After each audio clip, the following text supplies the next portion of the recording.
ನಮಸ್ತೆ ಸ್ನೇಹಿತರೆ, ಎಲ್ರಿಗೂ ಕೂಡ ಮತ್ತೊಮ್ಮೆ ನಿಮ್ಮ ಯೂಟ್ಯೂಬ್ ಚಾನಲ್ಗೆ ಪ್ರೀತಿಯ ಸ್ವಾಗತ. ನಿನ್ನೆ ನಾನು PDO ಹುದ್ದೆ ಬಗ್ಗೆ ಒಂದಿಷ್ಟು ಮಾಹಿತಿಯನ್ನು ತಿಳಿಸಿದ್ದೆ. ಅದಾದ್ಮೇಲೆ ತುಂಬಾ ಜನ ಕೇಳ್ಕೊಂಡಿದ್ರಿ ಕಮರ್ಷಿಯಲ್ ಟ್ಯಾಕ್ಸ್ ಇನ್ಸ್ಪೆಕ್ಟರ್ ಅಂದ್ರೆ ರೀಸೆಂಟ್ ಆಗಿ KPSC ಇಂದ ನೋಟಿಫಿಕೇಶನ್ ಆಗಿದ್ದಂಥದ್ದು. ಆಲ್ರೆಡಿ ಎಲ್ಲ ಪ್ರೊಸೆಸ್ ಮುಗಿದಿದೆ. ಸೊ ಪ್ರೊಸೆಸ್ ಏನೋ ಮುಗಿದಿದೆ, ಬಟ್ ಪರೀಕ್ಷೆಯಲ್ಲಿ ಕರಪ್ಷನ್ ಆಗಿದೆ ಅಂತ ಒಂದು ಆರೋಪ ಕೇಳಿ ಬಂದಿದೆ. ಸೊ ಅದಕ್ಕೆ ತುಂಬಾ ಜನ ಅಬ್ಜೆಕ್ಷನ್ ಕೊಟ್ಟಿದ್ದಾರೆ. ಈವನ್ KIT ಕೂಡ 56% ರಿಸರ್ವೇಶನ್ ವಿಚಾರಕ್ಕೆ ಕೆಲವೊಂದಿಷ್ಟು CT ಆಸ್ಪಿರೆಂಟ್ಸು ಕಂಪ್ಲೇಂಟ್ ಮೀನ್ಸ್ ಪ್ರಕರಣವನ್ನು ಹೂಡಿರುವಂಥದ್ದು ನಿಮ್ಮ ಗಮನಕ್ಕೆ ಇರಲಿ ಅಂತ ಹೇಳ್ತಾ ಇದ್ದೀನಿ ಅಷ್ಟೇ. ಬಟ್ ಒಂದು ವಿಷಯ, ಕಮರ್ಷಿಯಲ್ ಟ್ಯಾಕ್ಸ್ ಇನ್ಸ್ಪೆಕ್ಟರ್ ಅನ್ನೋದು ಒಂದು ತುಂಬಾ ಮಹತ್ವಪೂರ್ಣವಾದಂಥ ಹುದ್ದೆ. ಈಗ ನೋಟಿಫಿಕೇಶನ್ ಆಗಿದೆ, ಮತ್ತೆ KPSC ಇಂದ ಯಾವಾಗ ನೋಟಿಫಿಕೇಶನ್ ಆಗುತ್ತೋ ಹೇಳಕ್ಕಾಗಲ್ಲ. ಕಾರಣ KPSC ಬಗ್ಗೆ ನಿಮ್ಗೆ ಗೊತ್ತೇ ಇದೆ. ಸೊ ಹಾಗೆ ಇರಲಿ, ನಿಮಗೆ ಯಾರಿಗೆ ಇದ್ರ ಬಗ್ಗೆ ಮಾಹಿತಿ ಇಲ್ಲ ಅವ್ರಿಗೆ ತಿಳಿಲಿ ಅಂತ ಇದೊಂದು ವಾಣಿಜ್ಯ ತೆರಿಗೆ ಇಲಾಖೆಯಲ್ಲೇ ಅತ್ಯಂತ ಪ್ರಮುಖ ಮತ್ತು ಮಹತ್ವವಾದಂಥ ಹುದ್ದೆ ಯಾವುದು ಅಂತಂದ್ರೆ ಕಮರ್ಷಿಯಲ್ ಟ್ಯಾಕ್ಸ್ ಇನ್ಸ್ಪೆಕ್ಟರ್. ಸೊ ಇದು ಫಸ್ಟ್ ಆಫ್ ಆಲ್ ನಮ್ಮ ರಾಜ್ಯದಲ್ಲಿ ವಾಣಿಜ್ಯ ತೆರಿಗೆ ಇಲಾಖೆ ಅನ್ನೋದೇನಿದೆಯಲ್ಲ, ಇದು ರಾಜ್ಯದ ಬೊಕ್ಕಸಕ್ಕೆ ಅಂದ್ರೆ ರಾಜ್ಯದ ಸರ್ಕಾರದ ಒಂದು ಆದಾಯಕ್ಕೆ ಅತಿ ಹೆಚ್ಚು ತೆರಿಗೆ ಸಂಗ್ರಹಣೆಯನ್ನ ಮಾಡಿಕೊಡುವಂತ ಇಲಾಖೆ.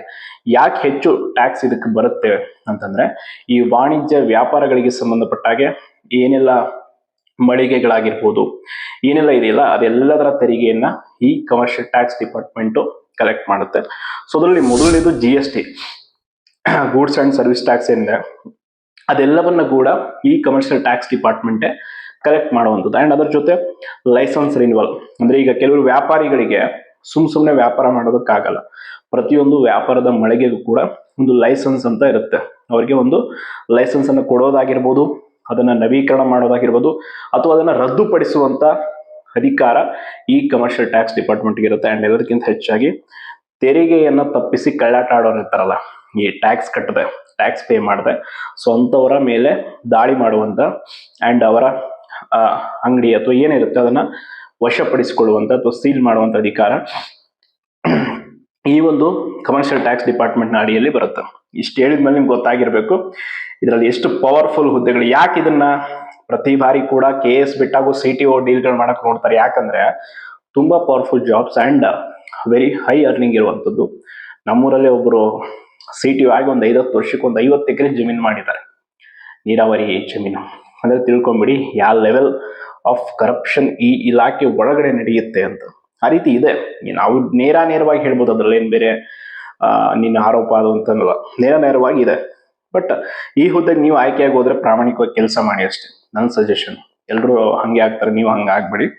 ಅಂಡ್ ಕಮರ್ಷಿಯಲ್ ಟ್ಯಾಕ್ಸ್ ಇನ್ಸ್ಪೆಕ್ಟರ್ ಏನಿದೆ ಅಲ್ಲ, ಈ ಹುದ್ದೆ ಜೊತೆ ನಿಮ್ಗೆ ಇದರಲ್ಲಿ 3 ರೀತಿಯ ಹುದ್ದೆಗಳು ಬರುತ್ತೆ ಈ ಇಲಾಖೆಗೆ. ಒಂದು ಕಮರ್ಷಿಯಲ್ ಟ್ಯಾಕ್ಸ್ ಇನ್ಸ್ಪೆಕ್ಟರ್, ಅಂದ್ರೆ ಇವರು ನೇರವಾಗಿ ವ್ಯಾಪಾರಿಗಳ ಲೆಕ್ಕಪತ್ರಗಳನ್ನ ಪರಿಶೀಲನೆ ಮಾಡ್ತಾರೆ. ಅಂಡ್ ನೆಕ್ಸ್ಟ್ CTO ಅಂತ, ಅಂದ್ರೆ ಇದು group B post. CTI group C post, group B ಯಾವುದು CTO. ಇದು ನೀವು KS ಬರೆದ ಮೂಲಕ ಆಯ್ಕೆ ಆಗ್ಬೋದು. KS ಎಕ್ಸಾಮ್ ಬರೆದ್ರೆ ನಿಮ್ಗೆ CTO ಹುದ್ದೆ ಸಿಗುತ್ತೆ, ಕಮರ್ಷಿಯಲ್ ಟ್ಯಾಕ್ಸ್ ಆಫೀಸರ್.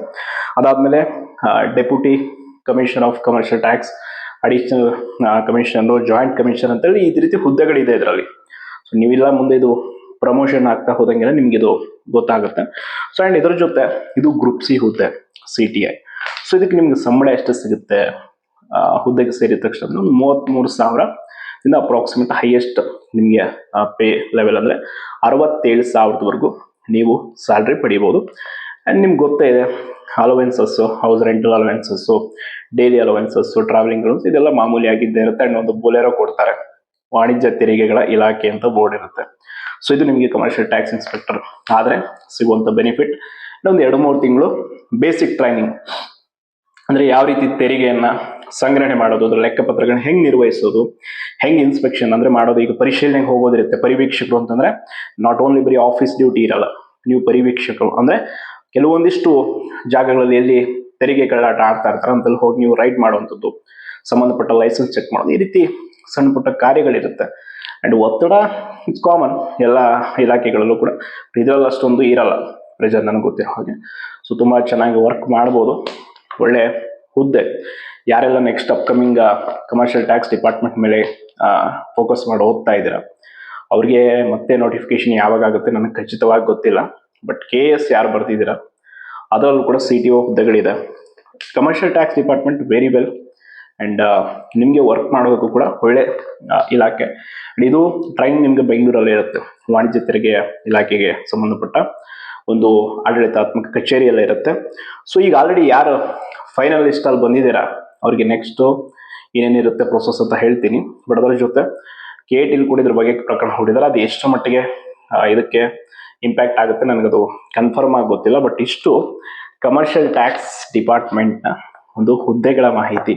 ಸೊ ಇದರಲ್ಲಿ ನಿಮ್ಗೆ ಏನಾದರೂ ಡೌಟ್ಸ್ ಇದ್ರೆ, ಇನ್ ಕೇಸ್ ಪ್ರಿಪ್ರೇಷನ್ ಬೇರೆ ಬೇರೆ ರೀತಿಯ ಕೆಲವರಿಗೆ ಡೌಟ್ಸ್ ಇರುತ್ತೆ, ಆ ರೀತಿ ಡೌಟ್ ಇದ್ರೆ ತಪ್ಪದೇ ಕೇಳಿ, ನಾನು ಉತ್ತರಿಸ್ತೀನಿ. ಕಮರ್ಷಿಯಲ್ ಟ್ಯಾಕ್ಸ್ ಇನ್ಸ್ಪೆಕ್ಟರ್ ಹುದ್ದೆಯಲ್ಲಿ ಪ್ರಾಮಾಣಿಕವಾಗಿ ಪರೀಕ್ಷೆ ಬರೆದ ಆಯ್ಕೆಯಾದಂಥ ಅಭ್ಯರ್ಥಿಗಳಿಗೆ ನನ್ನ ಕಡೆಯಿಂದ ಅಭಿನಂದನೆಗಳು. ಅಪ್ರಾಮಾಣಿಕರಿಗೆ ಏನು ಹೇಳೋಕ್ಕಿಲ್ಲ, ನಥಿಂಗ್. ಈಗ ಅವ್ರ ಬಗ್ಗೆ ನಾವು ಜಡ್ಜ್ ಮಾಡೋ ಹಾಗಿಲ್ಲ, ಏನೋ ನೋಡೋದೇನಾಗುತ್ತೆ ಅಂತ ಹೇಳ್ತಾ ಇಷ್ಟು ಮಾಹಿತಿಯನ್ನು ನೀಡಿದ್ದೀನಿ. ಧನ್ಯವಾದಗಳು.